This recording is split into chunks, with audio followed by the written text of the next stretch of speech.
Okay, सो जब भी हम डेटा सेंटर की बात करते हैं, ठीक है, डेटा सेंटर की बात करूं, डीसी डीसी डेटा सेंटर,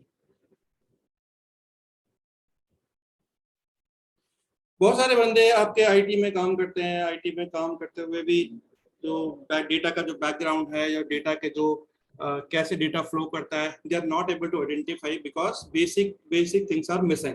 ठीक है, तो जब भी हम डेटा सेंटर की बात करेंगे यार, पहले तो बताऊंगा data centre is the place जहां पर आपका पूरा सारा इंफ्रास्ट्रक्चर अवेलेबल रहता है। इंफ्रास्ट्रक्चर मतलब जो भी आपका, जिस पे भी आप काम करते हो, जितने भी डिवाइसेस पे आप काम करते हो, सारे के सारे डिवाइसेस और जितने भी स्टोरेजेस हैं, सर्वर्स हैं, वो सारे के सारे आपके एक सेंट्रलाइज लोकेशन पे पड़े होते हैं, जिसे बोलते हैं आपके डेटा सेंटर।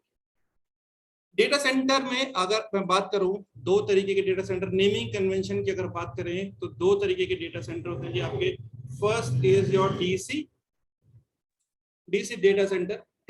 इस डेटा सेंटर के ऊपर में किसी तरीके की भी इंटरप्शन और डाउन टाइम को प्रिवेंट करने के लिए we have another data centre establish at the different location. ठीक है, may be it is a few mile away और may be at the entirely different geographical location.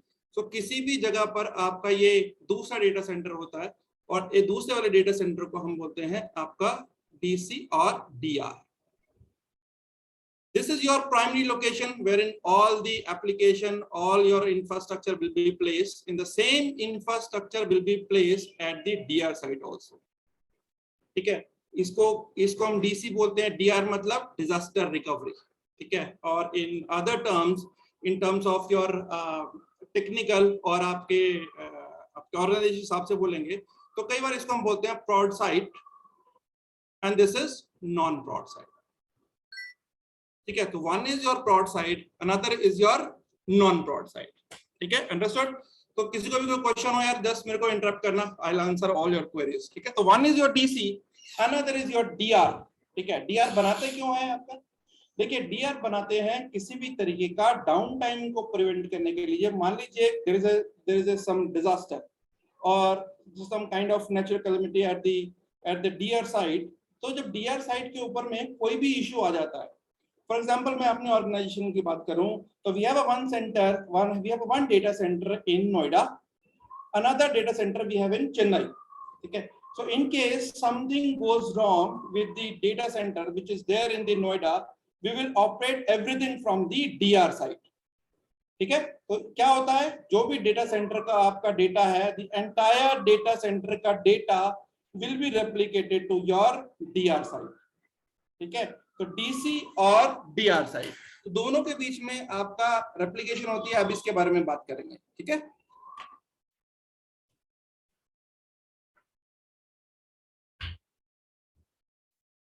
Okay, सो अभी दो टर्मिनोलॉजी आपको आगे होंगी, one is DC, another is DR, one is prod, another is non prod. ठीक है, non प्रॉड के ऊपर में जनरली हम अपने टेस्टिंग पर्पस, कोई भी आपकी एप्लीकेशंस होती हैं, टेस्टिंग पर्पस होती है। ठीक है, तो दो तरीके से आपका डीसी डीआर काम करता है। एक तो एक्चुअल डिजास्टर के लिए, एक तो एक्चुअल डिजास्टर के लिए करेंगे कि कोई भी साइट में यहाँ प्रॉब्लम आ जाए, it will be taken care by the non prod site. और दूसरा जो फंक्शन होता है आपका डीआर साइट का, वो हम करते हैं टेस्टिंग के लिए। मतलब यहाँ पर आपकी कोई क्रिटिकल एप्लीकेशन काम कर रही है और उस एप्लीकेशन के ऊपर में आप लाइव कोई भी टेस्टिंग नहीं कर सकते। मान लीजिए आपने कोई नया अपडेट रिलीज किया, आप कुछ और चीज टेस्टिंग करना चाहते हो, कुछ अपग्रेड करना चाहते हो, तो डायरेक्ट डीसी के ऊपर में कभी भी आप ऐसा काइंड ऑफ अपडेट नहीं करते हो। ठीक है, that you need to perform on the DR side, और the DR side will be having the complete same structure. Whatever the components we have here, the same component will be available here, because everything will be same, then we will be able to fail over. Okay, so one is your DR side, now DC side, another is a DR, and the replication will be done in from DC to DR. अब replication भी आपकी दो तरीके की होती है। ठीक है, एक होती है आपकी सिंक्रोनस मतलब जैसे ही आप यहाँ पे कोई डेटा लिखा, immediately data will be replicated on DR side. और another is called asynchronous. Asynchronous का मतलब आपने पूरा entire day यहाँ पर कुछ लिखा, या कुछ घंटों के लिए लिखा या एंटायर डे लिखा, वो आपकी रेप्लिकेशन फ्रीक्वेंसी के ऊपर डिपेंड करेगा, ठीक है। And then later on you can update this data to the DR side, तो पूरा का पूरा कॉपी हो जाएगा। तो आपका दो तरीके का होगा, one is your asynchronous, another is synchronous, ठीक है। सिंक्रोनस एंड एसिंक्रोनस, दो तरह की रेप्लिकेशन होती है। अभी रेप्लिकेशन एसिंक्रोनस से क्या बेनिफिट्स हैं, सिंक्रोनस से क्या बेनिफिट्स हैं, अभी हम देखेंगे, ठीक है। सो meanwhile you should know that we have a one data center at particular location and we have another data center at the different location. Different location can be within the city, outside of city, maybe the different country also, right? So in order to protect all your data, और इस चीज को DC और D R को test करने के लिए every quarterly और may B 6 monthly or maybe yearly there is a obligation or maybe there is a plan which is called your from DC to DR, that is called failover plan, testing plan or DR plan. Okay, so every 6 months we will be shutting down this data center, or maybe we are disconnecting all the connection and then we diverting all the requests to the another data center, maybe on yearly basis or maybe on quarterly basis. That depends upon the situation or that depends upon the client also. Okay, so the two kind of things, this is called DR testing, ठीक है। तो DR testing आपकी हर weekly या monthly, जैसे भी आपका criticality के ऊपर डिपेंड करेगा, ठीक है। अब ये जो रेप्लिकेशन है डीसी और डीआर के बीच में, इसके लिए दो फंक्शन मेरे लिए बड़े इंपॉर्टेंट हैं। आपको होपफुली सबको पता होगा, there are two things that comes out to be in picture when you talk about any data center. There are two things, one is called RTO, another is called RPO. Let me give you a brief overview about RTO and RPO, then we'll proceed further, because this is very, very important. When you're going to sign any contract with the customer or you're going to sign any contract with the other department, right? So data availability will be directly impacting or directly proportional to those two components. Those components are called RTO and RPO. RTO and RPO. ठीक है। जितने भी data center के अंदर आपके SLA science होते हैं, उसके अंदर RTO RPO आपका बड़ा ही मैटर करता है, ठीक है। RTO RPO से ही सारे आपके SLAs और सारी चीजें, even financials also being calculated based on the RTO RPO। अभी आगे जाके देखेंगे, जितना RTO RPO कम होता चलाएगा उतनी सर्विस आपकी ज्यादा कॉस्टली होगी, ठीक है। फॉर एग्जांपल अगर मैं आपको बात करूं, you have a particular phone, ठीक है। आपने पर्टिकुलर फोन के की आपने AMC ली, आपको एक AMC कॉन्ट्रैक्ट ने, आपने किसी को AMC दिया 1000 रुपए का, 1000 you have given to that particular vendor. Now this AMC would be having a SLA of 1 day. तो एक दिन का SLA होगा। अगर आपके फोन में कोई प्रॉब्लम हो जाती है तो वो एक दिन में आपको रिप्लेस करके देगा, ठीक है। आप बोलोगे नहीं, एक दिन तो मेरे लिए too much, now give me some less time for it. तो वेंडर आपको बोलेगा ठीक है, I can get it replace within the 6 hours. So will it be okay for you? But the charges will be more. So now rather than taking 1000 rupees, the vendor will be asking for 1500 rupees. Maybe you will say, no, 6 hours is again very, very high for me. I can't stay, or I have critical work to be done with my mobile. So I need this in 1 hour. He will say, okay, if this is required, your SLA is 1 hour only, it will be increasing your charges. So as you see that as your this downtime window or this window, the total time period that your mobile will be replaced will be decreasing, but your charges will be increasing. Okay. On the other hand, if you talk about data center, ठीक है, मैं आपको एक simple example देता हूँ backup का, right. Let's see backup का example है। तो बैकअप में क्या होगा आपका, देखिए एक बैकअप किसी भी एनवायरनमेंट के अंदर में, सर्वर के जब भी हम बैकअप्स लेते हैं तो उसके बीच में एक टाइम विंडो होती है, ठीक है। कभी भी दिन के अंदर में हम बैकअप नहीं लेते किसी भी सर्वर का। अगर हम दिन में बैकअप लेंगे, चलिए ये भी मैं बताता हूं आपको। Let me give you the one more thing before going to this RTO RPO in detail. In any backup environment, कोई भी आपका बैकअप का एनवायरनमेंट हो, वहां पे 3 कंपोनेंट आपके कॉमन होंगे। क्या कॉमन होगा? सबसे पहले कॉमन होगा आपका बैकअप सर्वर, ठीक है, so this is your backup server. ठीक है, this there will be connectivity from backup server to another, maybe via ethernet or fiber. Then we have a client जिसका आप बैकअप लोगे, राइट। क्लाइंट मतलब वो server जिसका आपको बैकअप लेना है, मान लीजिए सर्वर 1, और this backup server will be attached with one tape library और may be the disk based backup, यहां पर आपका टेप लाइब्रेरी आ जाएगी।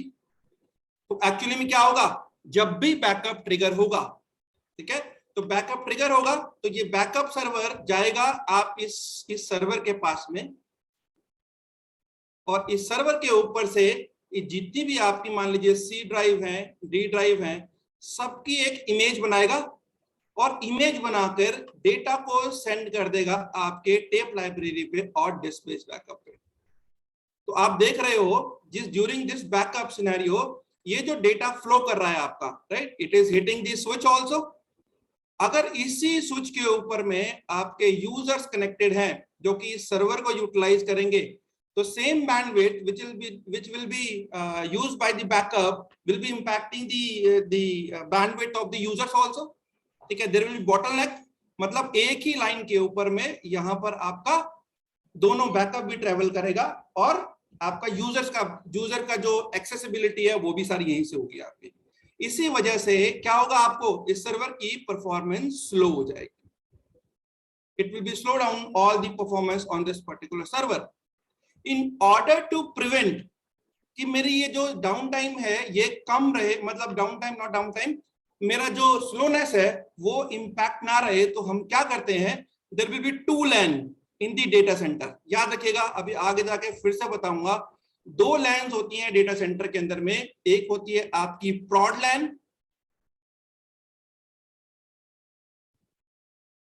एक होती है आपकी नॉन प्रॉड लैन, जिसको हम बैकअप लैन भी बोलते हैं। प्रॉड मतलब sir production LAN. Production LAN, that's correct. ठीक है, so one is production LAN, another is your non prod और बैकअप लैन। तो ऐसे केस में हम क्या करते हैं, जितने भी यूजर्स हैं उसको हम किसी और एक और एनआईसी लेंगे सर्वर के ऊपर में, और सारे यूजर को हम rather than going through the backup LAN हम इसको प्रॉड लैन से भेजेंगे यूजर्स को। तो जितना भी बैकअप होगा आपका वो प्रॉड लैन बैकअप आपका नॉन प्रॉड पर होगा और यूजर जाएंगे प्रॉड लाइन पे।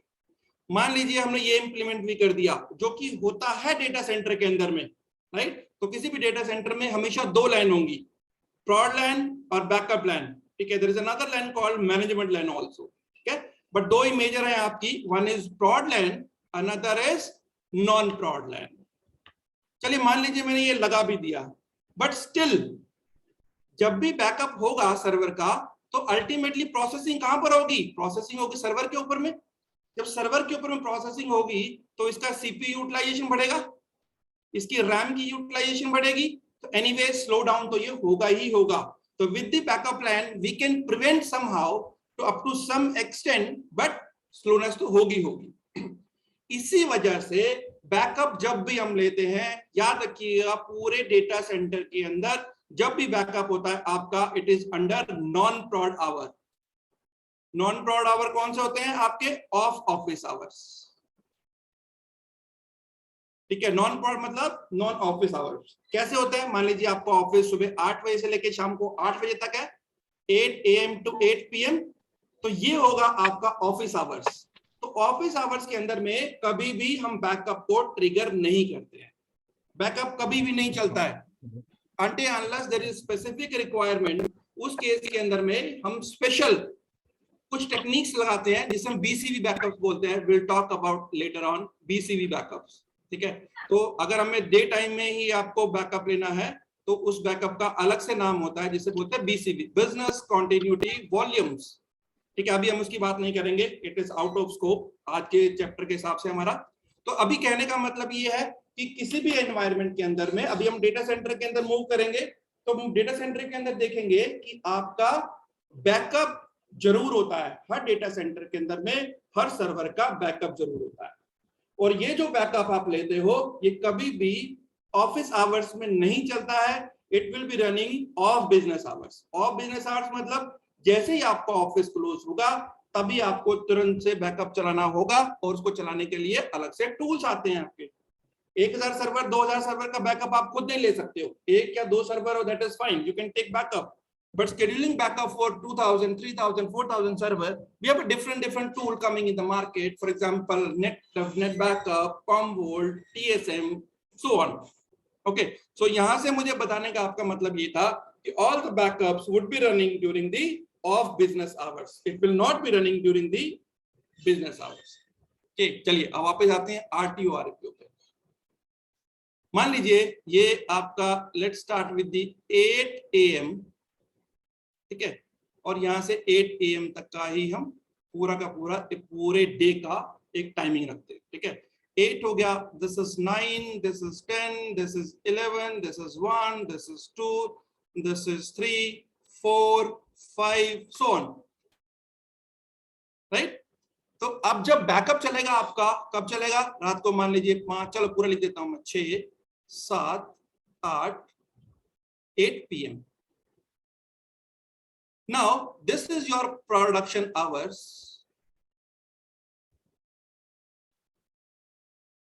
and this is your non-prod hours. अब जो भी बैकअप चलेगा आपका वो ड्यूरिंग दिस आवर्स में ही चलेगा, ठीक है।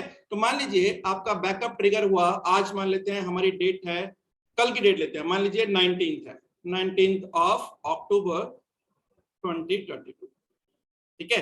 कल रात को ऑफिस खत्म हुआ हमारा 8 बजे और 9 बजे मेरा बैकअप ट्रिगर हुआ, यहां पर आपका बैकअप स्टार्ट हुआ। ये बैकअप खत्म हुआ मान लीजिए 9, 10, 11, 11 o'clock आपका बैकअप फिनिश हो गया। So this is backup start, this is backup finish. तो मतलब 2 घंटे में आपका पूरा का पूरा बैकअप हो गया, ठीक है। तो ये बैकअप तो आपका फिनिश हो गया 11 बजे, ठीक है। अगले दिन नेक्स्ट डे मान लीजिए 20th, आज हम ऑफिस आते हैं 20th अक्टूबर, आज हम ऑफिस आए और 8 बजे हमारा ऑफिस स्टार्ट हो गया, ठीक है। 8 बजे हुआ, 8 बजे एवरीवन स्टार्टेड वर्किंग, देन 10, 11, 12, 2 बजे आपका ये जो सर्वर था मान लीजिए ABC जिसके ऊपर आप काम कर रहे हो, 2 बजे ये सर्वर आपका क्रैश हो गया।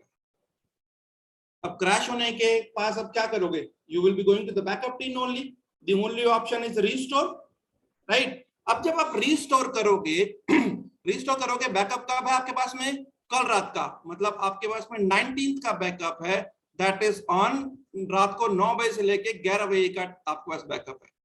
तो जब आप इस सर्वर को रीस्टोर करने जाओगे तो जो भी आपका रीस्टोर होगा वो कहां से होगा, कल वाले बैकअप से होगा, राइट। मतलब ये जो आपका सर्वर है it will be going to the previous state, कल रात के इस वाले स्टेट पे पहुंच जाएगा, राइट। तो क्या हो गया, मतलब इतना टाइम आपका जितना भी काम किया था 8 बजे से लेके आपके 2 बजे तक का जितना भी आपने काम किया ये सारा आपका लॉस हो गया, this is completely data loss, ठीक है।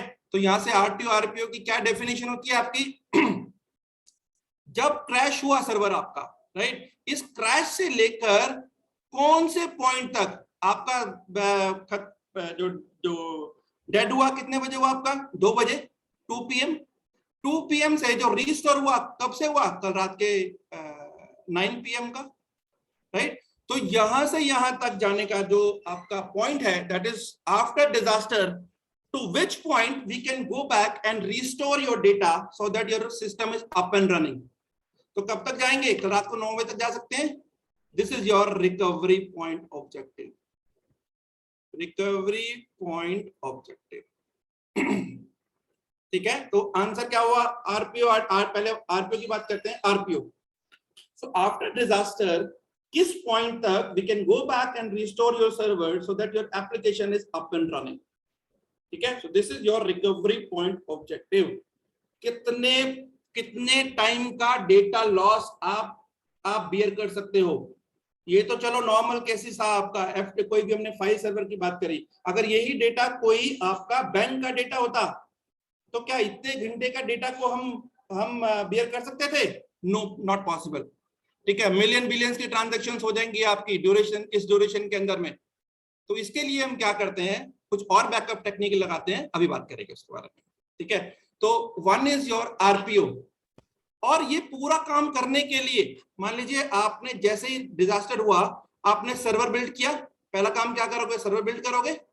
दूसरा काम क्या करोगे, टेप्स को रिकॉल करोगे। अगर आपकी टेप्स ऑफ साइटिंग है तो आपको टेप रिकॉल करनी पड़ेगी, राइट। तो टेप रिकॉल करोगे, उसके बाद आप रीस्टोर लगाओगे, और रीस्टोर लगाने के बाद में टेस्ट एंड वैलिडेट करोगे। इस सारे काम के लिए you need some time, and this time is called RTO. RTO की फुल फॉर्म होती है आपकी recovery time objective. Recovery time objective, ठीक है। तो दो चीजें हो गई आपको डेटा सेंटर के अंदर में, RTO and RPO. RPO is recovery point objective. याद रखिएगा, जितना डेटा आप लॉस को बियर कर सकते हो, मान लीजिए 30 मिनट्स का या 1 आवर का, तो आपको सारा इंफ्रास्ट्रक्चर उसी हिसाब से डिजाइन करना पड़ेगा कि मेरे पास अगर मेरा सिस्टम क्रैश हो जाए या कुछ भी इश्यू हो जाए तो ज्यादा से ज्यादा मैं 1 आवर बैक में इसको रिस्टोर कर सकता हूं। I can bear 30 minutes or 1 hour loss, and that point is called RPO. And the total time taken to achieve your RPO, achieve करने में अभी बताया आपको, सर्वर करोगे या और भी फंक्शन कुछ भी करोगे, the total time taken to achieve your RPO is called RTO, recovery time objective. तो किसी भी डेटा सेंटर के अंदर में हमारा आरटीओ आरपीओ का फंक्शन इसलिए रहता है कि अगर आपने एसिंक्रोनस रेप्लिकेशन करी है डेटा सेंटर के अंदर में, और वो मान लीजिए एवरी नाइट करते हो, आप रात को 10 बजे करते हो, तो आज रात को, कल रात को 10 बजे हुई थी और आज रात को दोबारा होगी, इसके ड्यूरेशन में अगर कोई भी मेरा डेटा लॉस हो जाता है, कोई भी मेरा डिजास्टर हो जाता है, तो ये सारा डेटा हम लॉस कर देंगे। लास्ट 10 PM से आज के 10 PM में सब लूज कर देंगे in case of asynchronous. Asynchronous का मतलब होता है शेड्यूल रेप्लिकेशन, एक किसी पर्टिकुलर टाइम पे आपकी रेप्लिकेशन होगी। अगर आप सिंक्रोनस करते हो तो it RTO RPO will be almost zero, because देखिए जीरो कुछ चीज नहीं होती कहीं पे भी, ठीक है, बट ये रहेगा आपको सबसे मिनिमाइज हो जाएगा, क्योंकि जो डेटा आप प्रॉड साइड पे लिख रहे हो वही डेटा आपके नॉन प्रॉड साइड पे इमीडिएटली कॉपी हो जाएगा, and that is the function of your replication. ठीक है, रेप्लिकेशन के बारे में अभी मैंने पहली शीट पे लिखा था, दिस इज रेप्लिकेशन। अभी तक कोई क्वेश्चन क्वेरी किसी का गाइस? फिर से छोटा सा रिपीट कर रहा हूं, in every data center we have two locations. One location is called DC, another location is called DR. The DC is also known as prod and DR is also known as non-prod.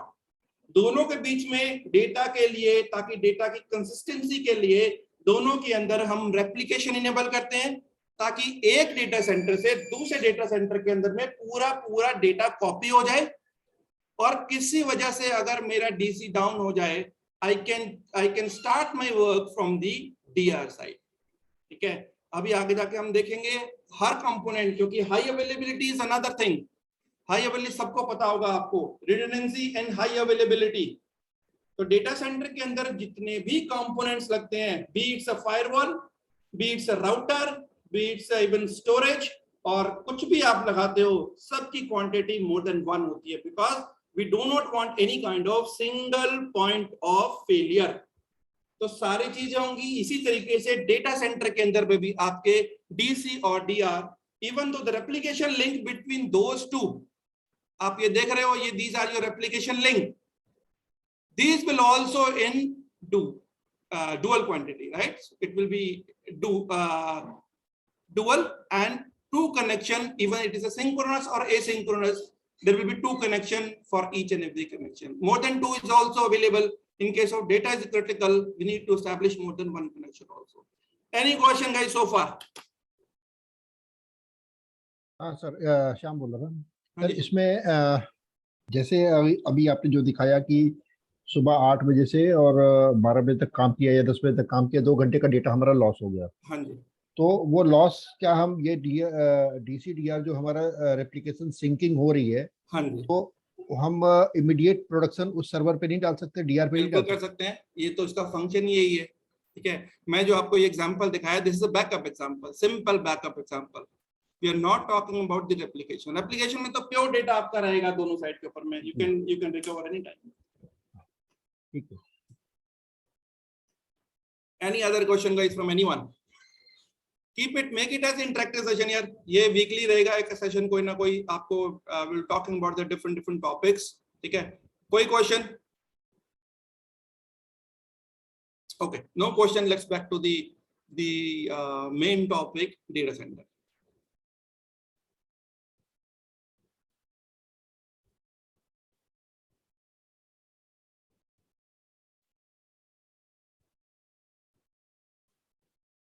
Okay.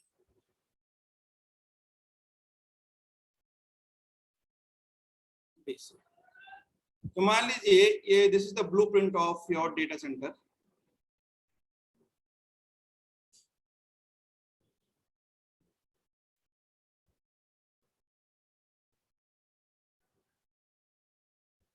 ठीक है, this is the blueprint of your data centre. Now first of all, data center के अंदर में जो पहला component होगा वो रहेगा आपका राउटर।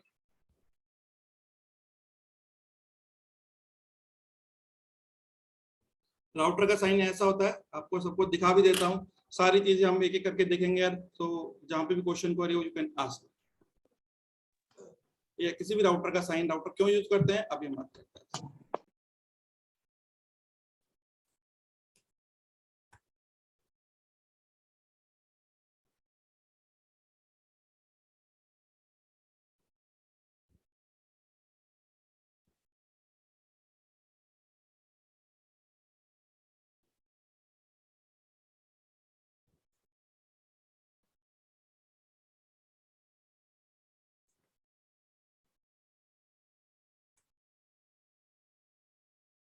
देखिए इस तरीके से आपका राउटर होता है, मैं आपको दिखाता हूँ।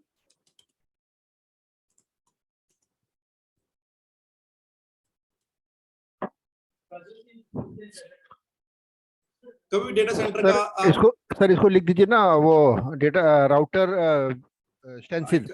ये टॉकिंग अबाउट आइकन ना, हाँ, स्टेंसिल नहीं, आइकॉन नहीं, स्टेंसिल लिख दीजिए सर। कोई बात नहीं, तो आप देखिए सब कुछ इसमें हाँ, ऑलरेडी ये आ आ गया, नीचे जाएगा। आ गया। ठीक है, कहीं पे भी देख लीजिए, आपको राउटर का सब मिल जाएगा। मेरे पास डेटा सेंटर की पिक्चर भी लंबी छोड़ी, अच्छा इस पे नहीं, सॉरी। ठीक है, तो ये सारे आपके कंपोनेंट्स हैं, डिफरेंट डिफरेंट कंपोनेंट्स की पिक्चर्स की बात हम करते रहेंगे। ये देखिए राउटर है, ठीक है, ये रेड साइन ऊपर इसलिए दिखा रखा है, this is router with firewall. Without router के जो सा होगा वो नॉर्मली आपका ऐसे दिखेगा, हाँ आपको 4 सिग्नल ऐसे दिखेंगे आपको, which is showing your router sign. ठीक है, तो कभी भी आप डेटा सेंटर में देखोगे तो इस तरीके से आपको राउटर्स दिखेंगे। ये देखिए, ठीक है, राउटर का फंक्शन क्या होता है। देखिए डेटा सेंटर के अंदर में आपको एक डेटा सेंटर से दूसरे डेटा सेंटर में तो कनेक्ट करना पड़ेगा, राइट? किसी भी तरीके से कनेक्ट करोगे। मान लीजिए ये आपका डीसी है और डीसी से आप जा रहे हो किसी और डीसी पे, राइट? या आप अपने डीसी से जाओगे आईएसपी के पास में। आईएसपी क्या होता है? आपका इंटरनेट सर्विस प्रोवाइडर। अगर इंटरनेट नहीं भी है तो मान लीजिए हो सकता है आपके वहां पे लीज लाइन हो, ठीक है, लीज लाइन। तो दोनों को, द लीज लाइन आप रिक्वायर करते हो दोनों को डेटा सेंटर को कनेक्ट करने के लिए या एक्सटर्नल ट्रैफिक को इनेबल करने के लिए। मान लीजिए आपका डेटा सेंटर के अंदर में एप्लीकेशन होस्टेड है, people are coming with the from the different region, तो क्या होता है आपका राउटर। अब राउटर क्या काम करता है आपको सबको पता होगा, पर फिर भी हम will talk about every component in detail. It's a very basic training, it's not, we are not talking about any high level things. Router क्या करता है, ठीक है। मान लीजिए आपके पास में एक सिस्टम है, पहली बात होती है आपके आईपी एड्रेसेस।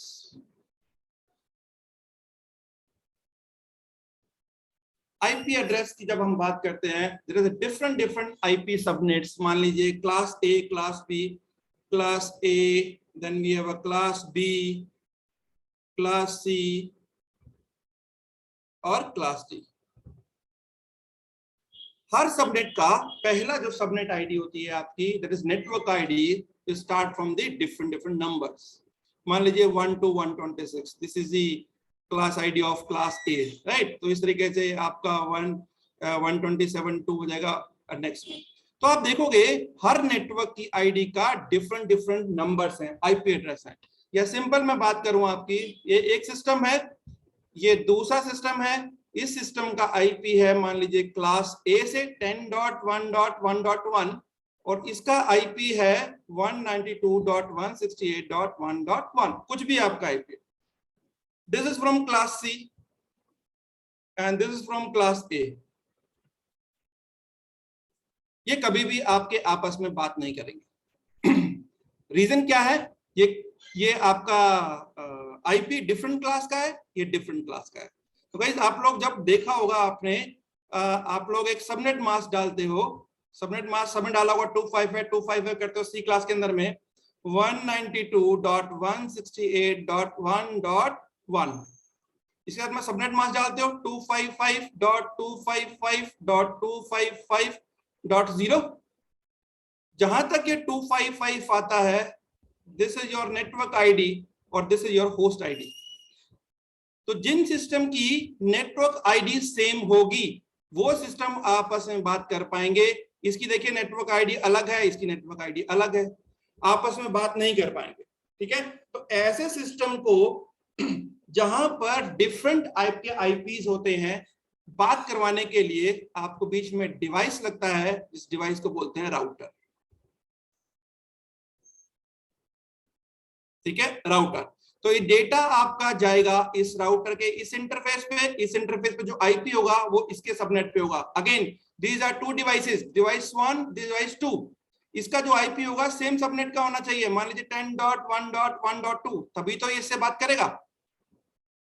और सिमिलरली इसका जो कनेक्शन आएगा यहाँ पे क्लास सी का आईपी होना चाहिए, तभी तो आपस में बात करेगा। बट इन दोनों को बात करवाने के लिए 10.1.1.1 को अगर मैं बात करवाना चाहता हूं 192.168.1.1, then this router will help. ये राउटिंग प्रोटोकॉल से पॉसिबल है। करेक्ट। तो दो तरीके की राउटिंग होती है, स्टैटिक होती है और होती है आपकी डायनेमिक होती है। ठीक है, वो भी बात करते हैं इसके बारे में।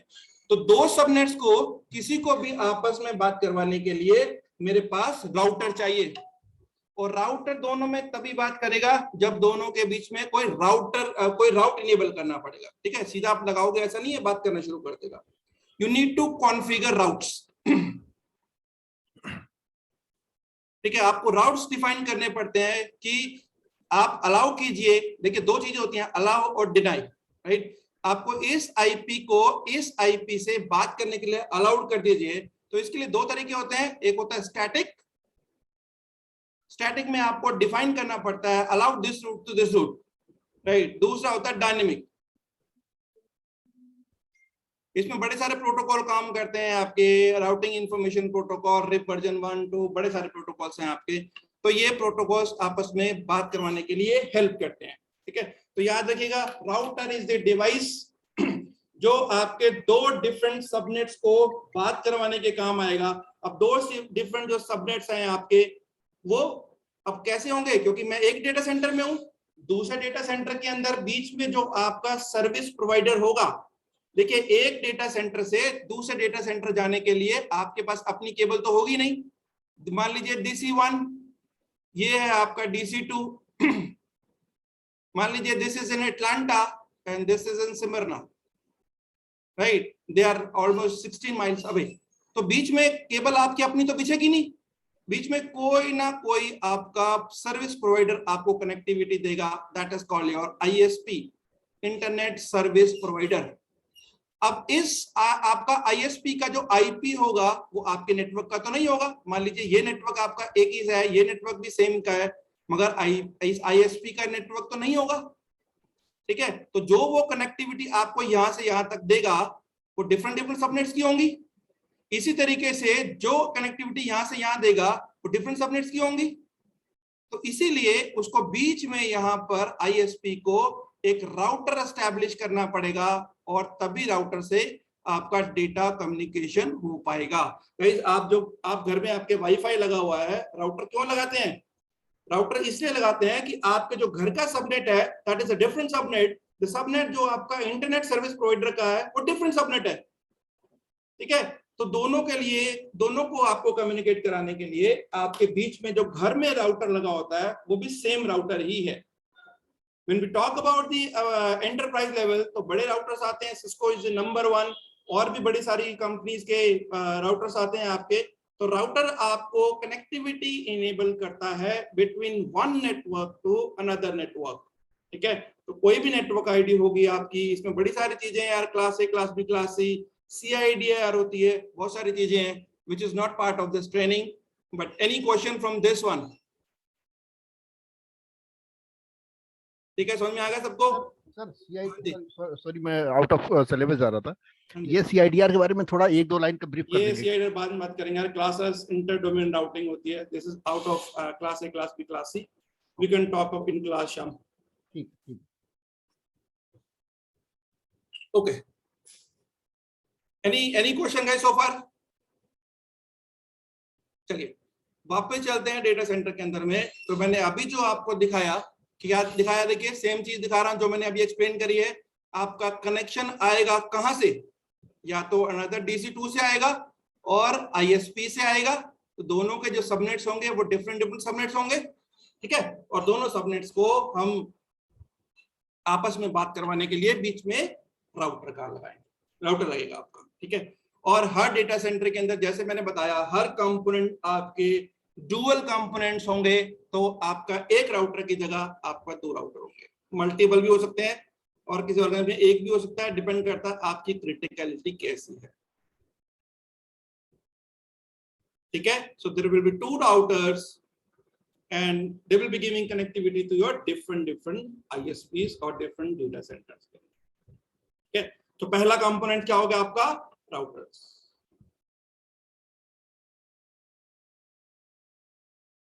दूसरा कंपोनेंट जो आपका आएगा, क्वेश्चन है सर। Yes question please. ये जो DC1 से DC2 कनेक्शन किस लिए एस्टैब्लिश किया जा रहा है, मतलब एक लाइव एग्जांपल है? आपको मैंने अभी समझाया, you did you join late?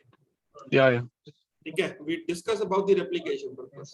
Okay okay, ठीक है, 2 DC/DR होते हैं आपके, one is your prod side, another is non prod side. पूरी डेटा सेंटर की रेप्लिकेशन होती है आपकी एक डेटा सेंटर से दूसरे डेटा सेंटर पे।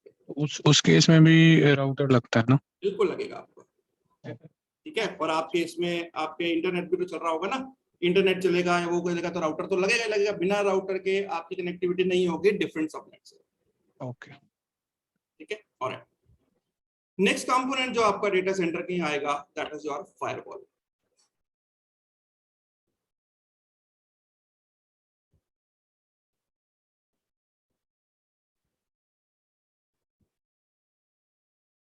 फायरवॉल, फायरवॉल का काम क्या होता है जी? फायरवॉल का काम होता है अनऑथराइज्ड एक्सेस को प्रिवेंट करना और जो ऑथराइज डेटा ट्रैफिक है उसको हमको पास करना,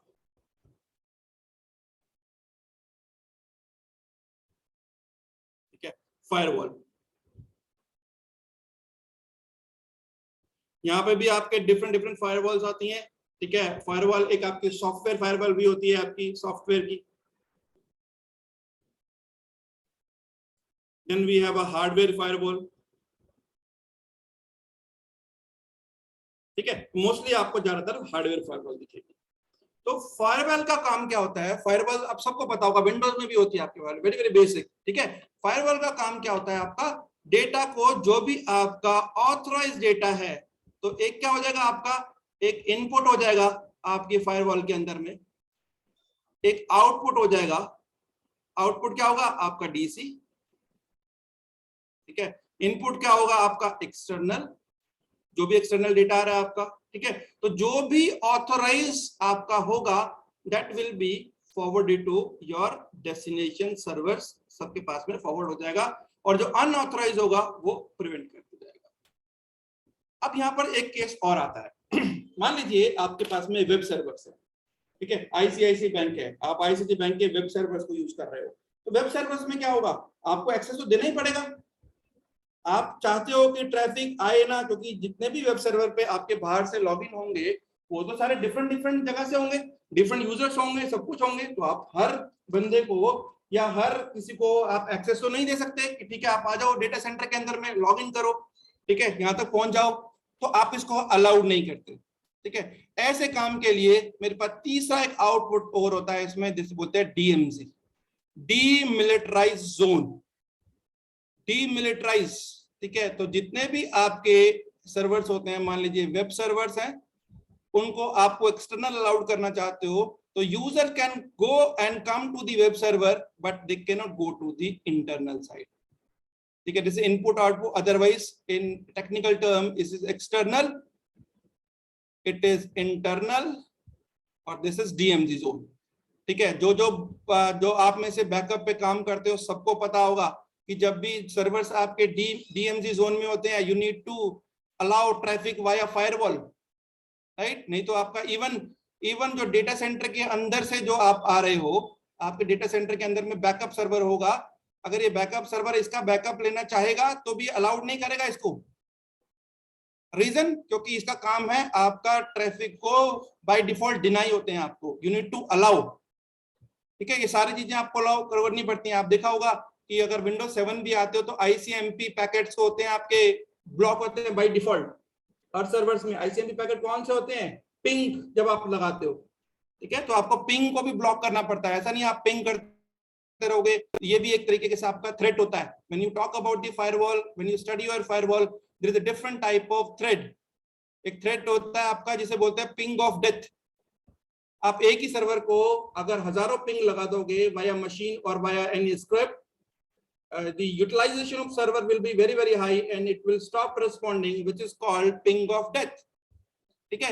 इसी तरीके से डिफरेंट डिफरेंट थ्रेट होते हैं और सारा का सारा काम आपका कंट्रोल होता है थ्रू फायरवॉल। अगेन आपके पास में डेटा सेंटर के अंदर में क्योंकि रिडंडेंसी चाहिए, हाई अवेलेबिलिटी चाहिए, तो एक फायरवॉल नहीं होती, आपके पास में 2 फायरवॉल होंगी मिनिमम, ठीक है। रेस्ट आप वो डिपेंड करेगा एनवायरनमेंट के ऊपर। Not talking about any specific numbers here, किसी में एक भी हो सकती है। Don't compare it with your data centre, may be your data centre is very very small and there is a no threat, or maybe it is designed by, it is a nature by design, ठीक है। so मैं number नहीं किसी का ले रहा, but याद रखिएगा दो चीजें होती हैं डेटा सेंटर के अंदर में, very very important, is called HA, high availability. ये सब जगह दिखाई देगा आपको, हर कंपोनेंट 2 होंगे। स्टोरेज के अंदर प्रोसेसर 2 होते हैं आपके, डेटा सेंटर के अंदर पावर सप्लाई 2 होती हैं आपको, ठीक है। 2 जगह से पावर सप्लाई आती है आपकी, हर जगह पर आपकी हाई अवेलेबिलिटी होनी चाहिए, ठीक है। तो this is your firewall. Any question from firewall? Sir इस पे क्या रिस्ट्रिक्शन अलाउ और डिनाई जो है वो पोर्ट बेस्ड लगाए जाते हैं या फिर किस तरीके से लगाए जाते हैं?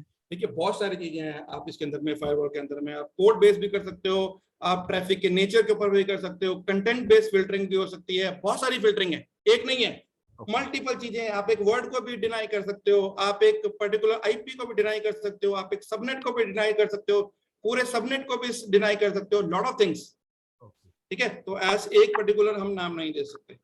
सर एक चीज और पूछनी थी सर, ये 1 वे फायरवॉल और 2 वे फायरवॉल का कॉन्सेप्ट किसी फायरवॉल में होता है? देखिए वो तो आपकी मर्जी पर है, और 1 वे कॉन्फ़िगर करना है, 2 वे कॉन्फ़िगर करना आपकी मर्जी है, ठीक है। अच्छा। 2 ट्रैफिक है आपके, वन इज गोइंग इन और डज इज गोइंग आउट, तो आप चाहो तो by default in and out कर दोगे। देखिए विंडोज फायरवॉल के अंदर मैं दिखाता हूं आपको, देखिए सब जगह पर होता है यार, ये तो बहुत वो है आपका। अगर मैं फायरवॉल के पास जाऊंगा, देखिए विंडोज फायरवॉल पे जाता हूं, तो there is 2 kind of traffic, one is inbound traffic, ये देखिए one is inbound traffic, another is outbound traffic, okay, ठीक है। तो इनबाउंड ट्रैफिक जो सिस्टम के अंदर आ रहा है या आउटबाउंड जो सिस्टम से बाहर जा रहा है, वैसे बाय डिफॉल्ट सारे डिनाई होते हैं। आप यू कैन इनेबल, आप इस सिस्टम को पिंग करोगे नहीं पिंग होगा ये, उसके बाद आपको यहाँ पे जाके देखिए, अगर इनबाउंड पे सपोज आपका सिस्टम पिंग नहीं हो रहा, तो यहाँ पर मुझे जाके आईसीएमपी पैकेट पे जाना पड़ेगा। देखिए आईसीएमपी पैकेट पे जाओगे,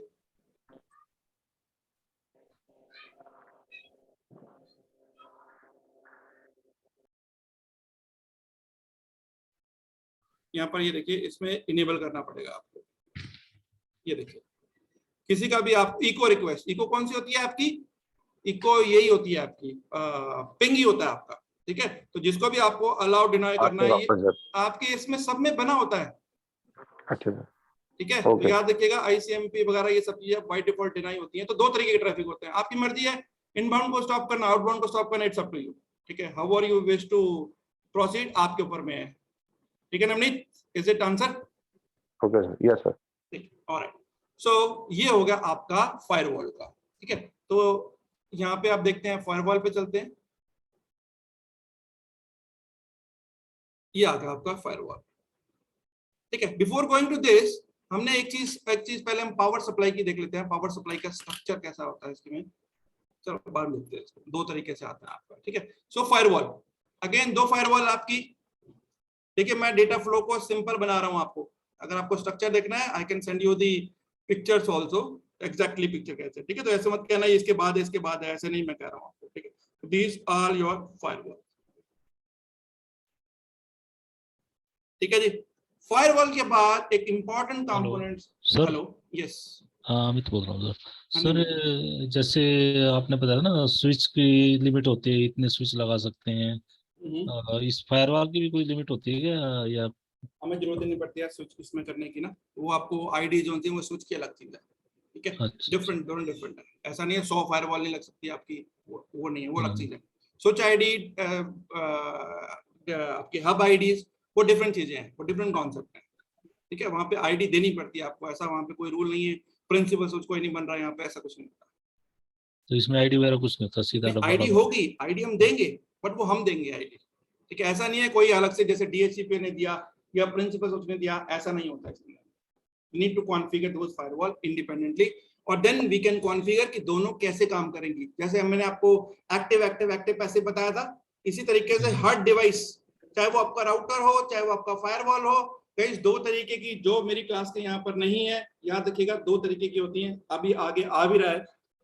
कोई भी दो डिवाइस आप काम करवाना चाहते हो एक साथ में, तो आपकी मर्जी है, आप दोनों को या तो एक्टिव एक्टिव की तरह कॉन्फ़िगर करवा सकते हो या एक्टिव पैसिव की तरह कॉन्फ़िगर, ठीक है। तो उसमें क्या होगा, one device will be active, let's say it's active passive. चलो आगे देख ही लेते हैं इसके बाद, अभी आ रहा है जिसको जो मेरी क्लास के नहीं है, ठीक है, उसको देखिए। तो नेक्स्ट आपका लेवल आ जाएगा आपका लोड बैलेंसर। लोड बैलेंसर भी बड़ा इंपॉर्टेंट रोल करता है गाइस। अगर आप google.com को पिंग करोगे तो every time you will be getting a different IP, ऐसा नहीं है गूगल को कोई पिंग करेगा कुछ करेगा, क्योंकि लोड बैलेंस होता है। अगर एक ही सर्वर को सारे पिंग लगा दोगे तो लगा नहीं सकते इसमें, ठीक है। तो then you need a load balancer, firewall को शॉर्ट फॉर्म में ऐसे भी लिखते हैं आपके, then we need a load balancer. Load balancer क्या करता है आपका, ठीक है। चलिए ये भी बता दूं आपको, क्योंकि सारी चीजें हालांकि हमने क्लास में बहुत 90% बच्चों ने क्लास में कवर कर रखी हैं आपकी, तो कभी भी दो डिवाइस होंगे आपके,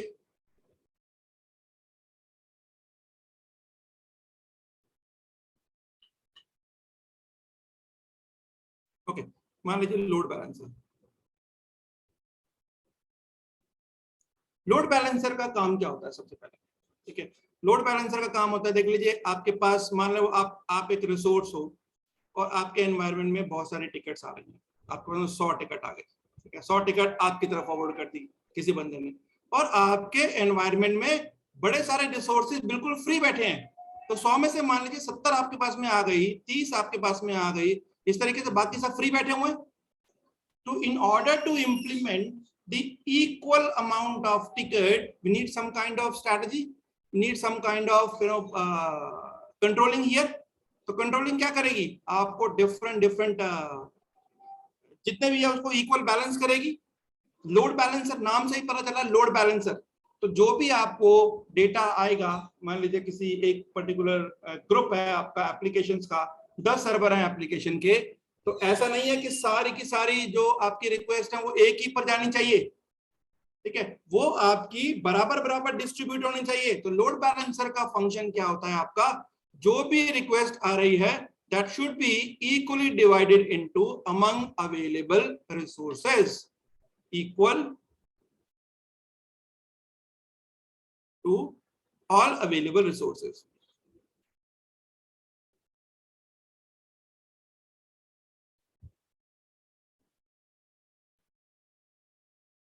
ठीक है, तो बराबर बराबर में करेगा। अभी हम एक्टिव पैसिव की बात कर रहे थे गाइस, कभी भी दो कंपोनेंट आप काम करवाओगे, चाहे वो आपके स्टोरेज है, चाहे वो आपके फायरवॉल्स हैं, चाहे वो आपका राउटर्स है, कोई भी डेटा सेंटर, क्योंकि चीजें सारी मल्टीपल लगी होंगी, तो आप चाहते हो दो तरीके से काम कराना। कभी भी आप दो चीजों की ग्रुपिंग करते हो, चीज मतलब डिवाइसेस की ग्रुपिंग करते हो, तो दोनों devices they will be either configured in active passive manner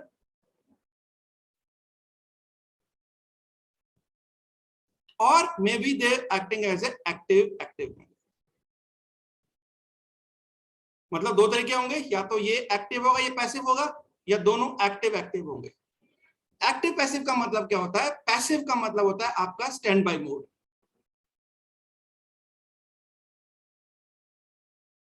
stand by mode तो क्या होगा आपका, अगर एक्टिव पैसिव कॉन्फ़िगर किया हुआ है तो सारी की सारी रिक्वेस्ट आपकी एक्टिव वाले डिवाइस पे जाएंगी।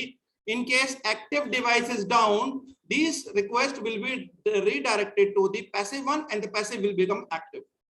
ठीक है, this passive will active only active if the actual active is down. Actual active is down. ठीक है, तो ये होती है आपकी एक्टिव पैसिव। एक्टिव पैसिव के अंदर में एक ही नोड के ऊपर में लोड जाएगा, दूसरे वाले के ऊपर लोड नहीं जाएगा। तो एक्टिव पैसिव के केस में याद रखिए लोड बैलेंसिंग नहीं होगी, हाँ हाई अवेलेबिलिटी रहेगी। ये दो चीजें याद रखिएगा, एलबी लोड बैलेंसिंग और आपका हाई अवेलेबिलिटी HA। तो डेटा सेंटर के अंदर load balancing and high availability, ये दो टर्मिनोलॉजी आपको बड़ी सुनने को मिलेगी, load balancing and high availability. High availability बोल लीजिए या रिडंडेंसी बोल लीजिए, फॉल्ट टॉलरेंस बोल लीजिए, सारी की सारी चीजें आपकी मैटर करती हैं। तो डेटा सेंटर के अंदर पे सारे काम की ये चीजें आपको पता होनी चाहिए। ठीक है, इसीलिए मैं आपको डेटा सेंटर का ओवरव्यू दे रहा हूँ। So the load balancer is to balance the load which is coming external to all your application servers। ये पूरा फाइनली देखेंगे कैसे ये होता है, बट अभी यहाँ पे मुझे लोड बैलेंसेस चाहिए। ठीक है, I think we need to stop today. We will not be able to cover completely today, so we'll be scheduling another session load balance। ठीक है, I need to go for shift। तो ये अब load balancer है, इसके बाद की जो बात है हम नेक्स्ट क्लास में करेंगे। कोई क्वेश्चन किसी को गाइस, मैं यही स्लाइड को रखूंगा, इसी स्लाइड को फर्दर प्रोसीड करेंगे and this recording will be available on your YouTube channel. आप उस पर जाके देख सकते हो रिकॉर्डिंग जब भी देखना है। ऑल दी वॉल्यूम्स जितने भी हम इसको करेंगे सारे के सारे I will be uploading on that. और आप अपने सब फ्रेंड्स को किसी को भी बोल सकते हो यार, it is absolutely accessible to all, there is no charges nothing, it is just to giving you overview of everything. ठीक है, तो किसी सेशन में हम फायरवॉल की बात करेंगे, किसी में हम नेटवर्क्स की बात करेंगे, किसी सेशन में हम स्टोरेज की बात करेंगे, बैकअप की बात करेंगे। बट यस, पहले डेटा सेंटर कंप्लीट करेंगे, then we gonna talk about the each and every components. ये लिटरली सर ये बहुत मतलब बेस्ट ये आपका इनिशिएटिव है कि एटलीस्ट डेटा सेंटर के अंदर किस सीक्वेंस में क्या क्या डिवाइसेस लगते हैं। करेक्ट श्याम, यही रोना, हाँ। यही प्रॉब्लम है कि बच्चों को पता ही नहीं है वो क्या चीज है। हाँ बिल्कुल, ये बिल्कुल एटलीस्ट मैं काफी ये सब काम करता हूँ और मुझे सीक्वेंसिंग आज जाके पता लगी है। डोंट वरी, पूरी सीक्वेंसिंग पता चलेगी। इसके बाद आप क्या आएंगे, लेयर 3 स्विचेस, 4 लेयर, फिर we'll talk about the distribution layer, we will talk about the different component, then we'll talk about the production LAN, backup LAN कैसे काम करते हैं, we'll talk about the virtualization किस लेयर पे होगी, सारा complete we'll talk about entire data center। Thank you sir, thank you very much sir, thank you very much. Welcome, most welcome Shyam. Guys आपने WhatsApp again status पे ध्यान रखना, जब भी होगी मैं आपको नेक्स्ट अपडेट रिलीज कर दूंगा। For today I think it is enough, I need to move to office, then see you in the next session guys. Thanks for joining in, bye bye. Okay sir, thank you Thank you, sir. Thank you, sir. Thank you sir, Thank you, sir. Thank you sir. Thank you, sir. Thank you, sir.